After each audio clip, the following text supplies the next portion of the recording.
Muito boa tarde, senhores jornalistas.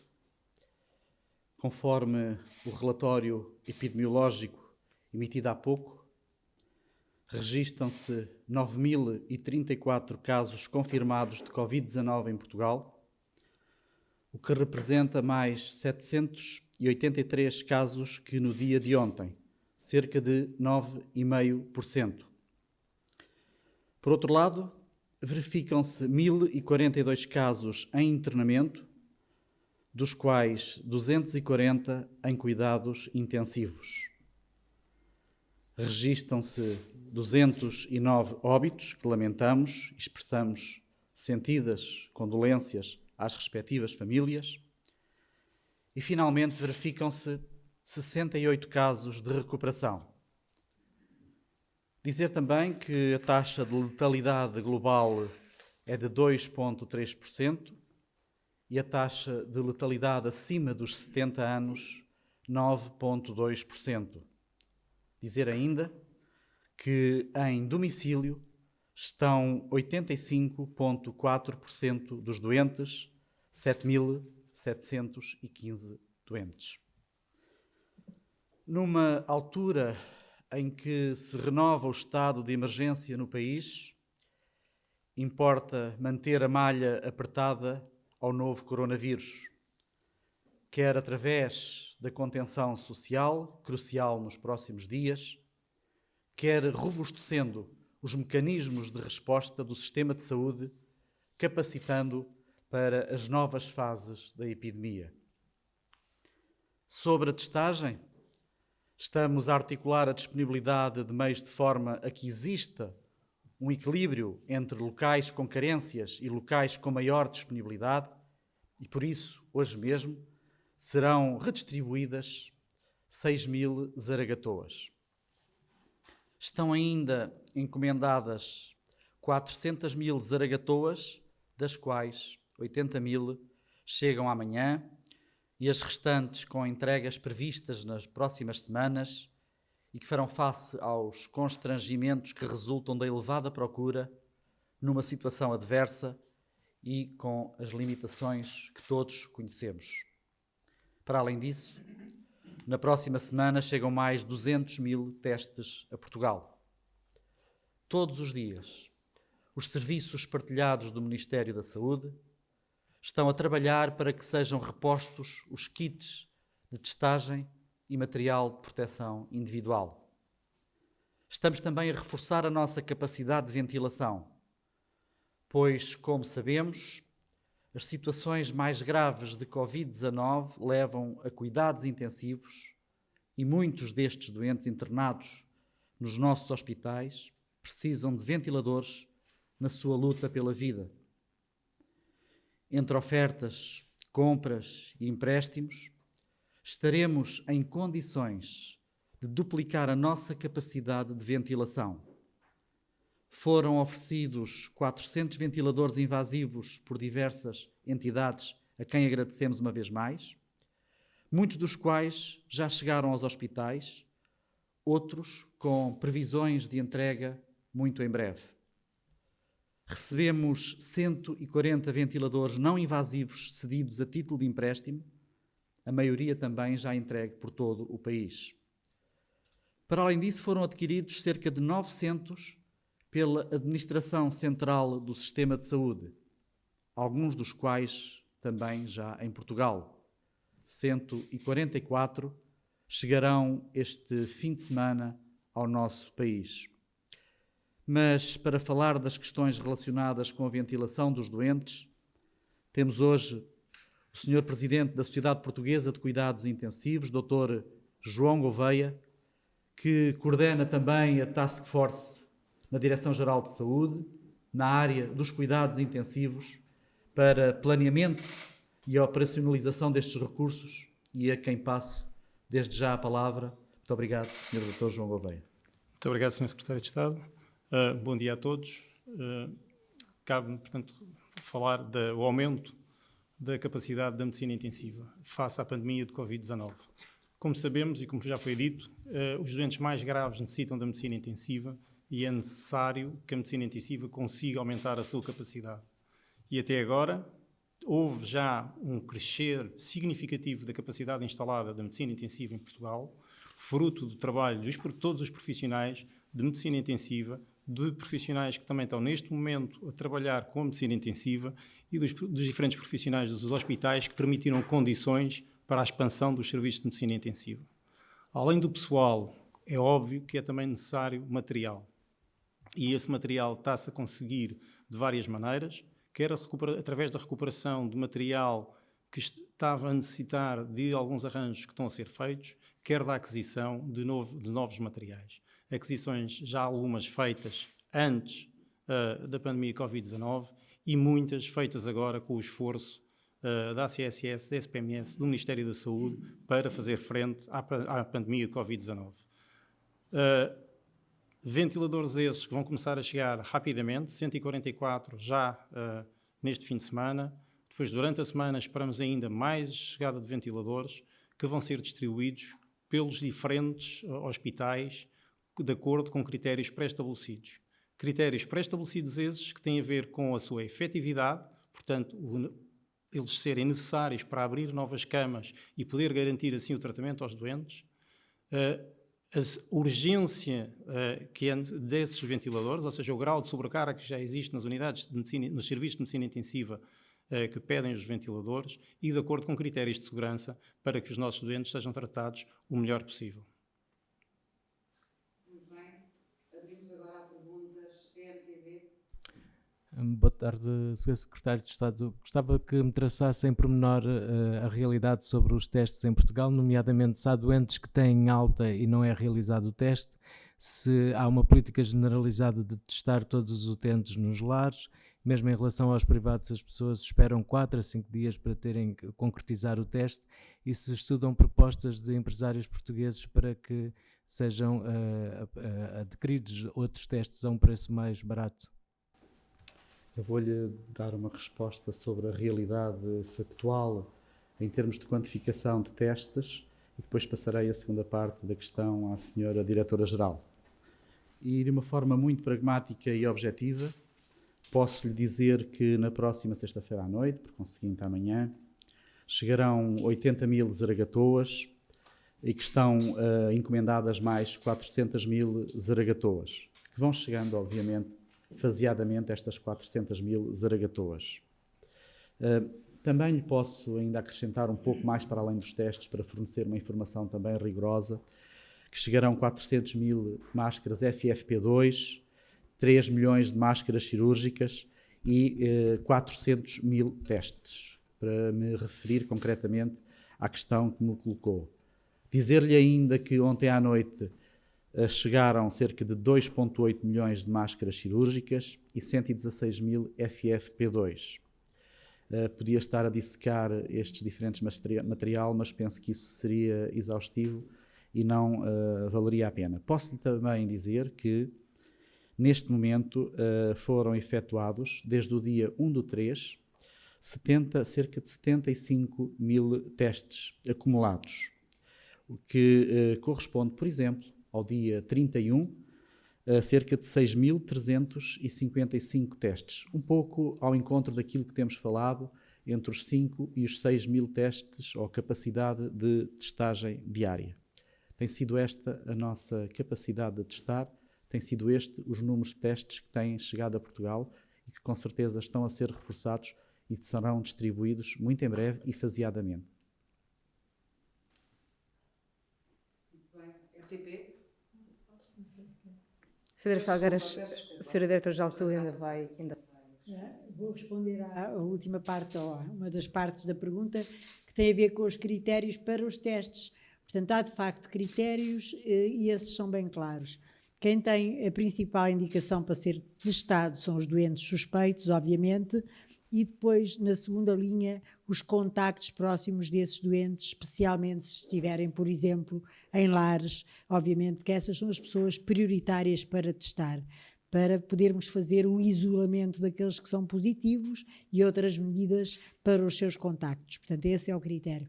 Obrigada. Boa tarde a ambos, aliás, aos três, neste caso, André Felgueiras, em direto para a RTP3.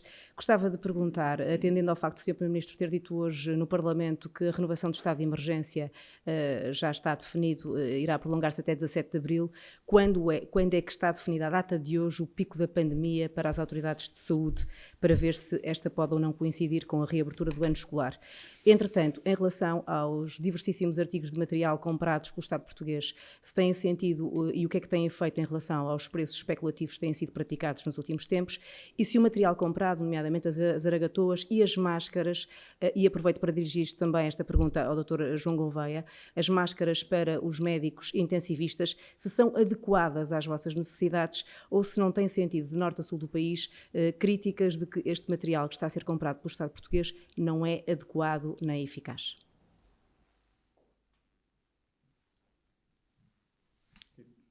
Só respondendo, portanto, rapidamente à última parte da pergunta, todo o material que é comprado tem que ter certificados de qualidade e nós vemos também, nomeadamente no caso dos ventiladores, se temos consumíveis e se há possibilidade de assistência em Portugal, para poder garantir que seja, na verdade, uma compra que sirva o país e que possa tratar os doentes com ela. Em relação às máscaras, sei de alguns reportes ocasionais que algumas máscaras não são cumpridas as qualidades, mas a maior parte das informações que eu tenho, quando há material, o material cumpre as necessidades que são pedidas. Portanto, não há queixas em relação a esse material. Tá bom? Também, muito rapidamente, dizer que o mercado é o mercado e a nossa capacidade de negociação é também fruto do mercado. E estamos a tentar ir ao mercado, obviamente, com o melhor preço possível e com a melhor qualidade possível. É isso que estamos a fazer. Freitas, por favor. Muito bem. Portanto, como sabem, nós estamos a subir a curva, ainda estamos francamente em ascendência, não uma ascendência exponencial e abrupta, temos tido uma subida, enfim, relativamente aplanada, mas não sabemos quando é que vai ser o pico, com certeza. E o que dizem as pessoas que fazem projeções matemáticas é que quanto mais lenta for a nossa progressão, obviamente mais para a frente irá o pico. E esse pico poderá mesmo ser um planalto mais do que um pico. Portanto, nós neste momento estamos de facto a subir, estamos a fazer tudo para subir mais lentamente, o que quer dizer que podemos estar a diferir o pico para uma data mais tardia, vamos depois provavelmente estar em planalto, mas como dizemos sempre para a gripe e para as outras epidemias, nós só saberemos que estivemos no pico quando começarmos a descer. E mesmo assim não é nos primeiros dias de descida, porque às vezes a uma aparente descida volta a haver uma subida. Portanto, estes dados relacionados com o pico têm que ser muito cautelosos. E o que nos interessa neste momento, sobretudo, é saber o número de doentes que nós temos, por exemplo, por semana, para ter capacidade, obviamente, de os tratar o melhor possível. E, portanto, esse é o grande objetivo do serviço e do sistema de saúde, é conseguir ter numa unidade de tempo, semana, por exemplo, um número suficientemente controlável de doentes para respondermos bem e em segurança a esse número de doentes. Mesmo que para isso tínhamos que andar mais semanas até atingir o pico e depois começar a descer a curva. O objetivo é tratar bem todos os doentes, obviamente. Bom dia. Perguntava-vos quantos médicos e outros profissionais de saúde estão internados e destes quantos estão em cuidados intensivos. A segunda pergunta tem a ver com 4 casos que Portugal identificou há dias como importados, salvo seja de Cabo Verde. As autoridades de saúde de Cabo Verde dizem que Portugal não está a dar informação sobre estes casos para se poderem investigar cadeias de transmissão. Perguntava-lhe se sabe alguma coisa sobre este assunto. Obrigado. Relativamente ao número de profissionais, e se me permite uma resposta um pouco mais abrangente do que aquela que me colocou, ao número de profissionais de saúde infectados, o registro que temos é de 1.124 profissionais de saúde infectados, 206 médicos, 282 enfermeiros, e os restantes 636 outros profissionais, assistentes técnicos, assistentes operacionais, técnicos de diagnóstico, a quem me permita uma palavra também de muito agradecimento a estes últimos, porque são profissionais que têm também estado sempre na frente deste combate. Relativamente ao número de médicos em unidade de cuidados intensivos, provavelmente o Dr. João Gouveia, não sei se tem melhor, sei que ontem o número era de cerca de 7 médicos que estava em cuidados intensivos e penso que um enfermeiro. De qualquer forma, não sei se isso se alterou de ontem para hoje e, portanto, não tendo esses dados, não poderei dar-lhe com toda a garantia os dados de hoje. Os números de ontem eram estes. Relativamente à situação de Cabo Verde, eu não vou comentá-la em concreto porque não sei se corresponde. O que eu sei é que nós pertencemos a uma rede mundial de vigilância de doenças e todos os Estados-membros são obrigados a reportar nessa rede todos os casos que são de outros países e, portanto, consultando essa rede de contacto entre países, nós sabemos por onde andam os nossos portugueses e os outros saberão por onde andam os dos seus países. Dito isto, há também excelentes relações entre os serviços de saúde portugueses e os serviços de saúde de Cabo Verde. Portanto, não consigo comentar essa situação. O que eu lhe posso garantir é que na rede mundial, volto a dizer, é uma rede da Organização Mundial da Saúde, nós pomos, obviamente, todos os países, os casos de outros países, para todos poderem ser seguidos na sua origem. Pergunta por videoconferência do canal Saúde Mais. Boa tarde a todos. Vasco Domingos, do canal S+. Soubemos esta manhã que os médicos da região norte estão a receber indicação para dar como recuperados doentes sem sintomas durante 14 dias e sem terem os 2 testes negativos, como foi protagonizado sempre e preconizado pela DGS. Aliás, o próprio subdiretor de saúde vai dizer que o vírus pode persistir nos infectados até 21 ou 28 dias, mesmo que já não existam sintomas.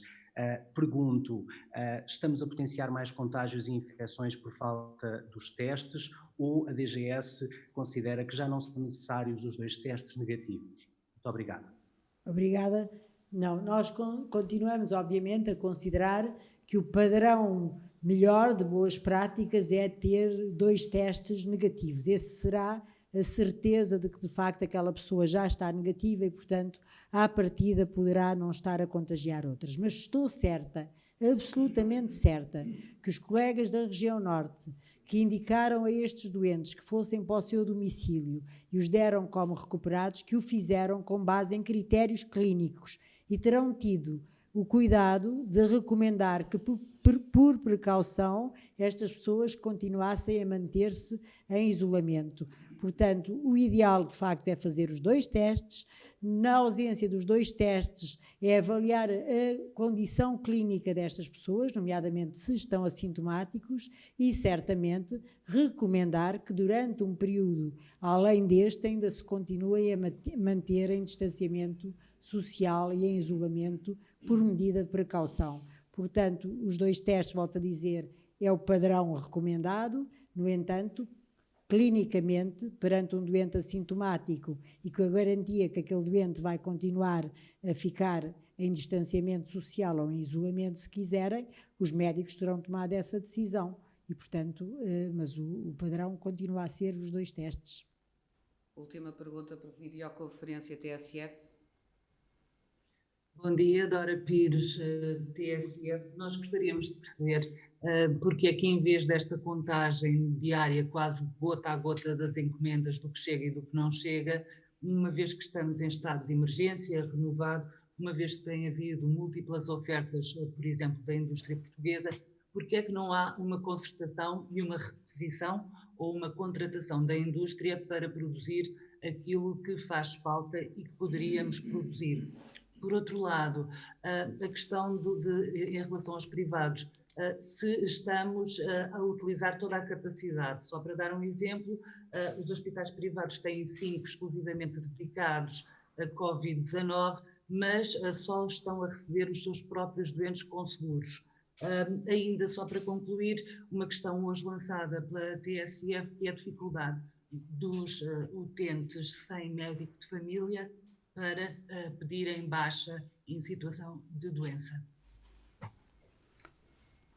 Bom, se me permite, relativamente à contagem gota a gota, eu acho que é uma obrigação nossa de rigor e de transparência ao nível da informação, podermos dar com o máximo desse rigor essa informação e o número de diferentes materiais que vão chegando a Portugal.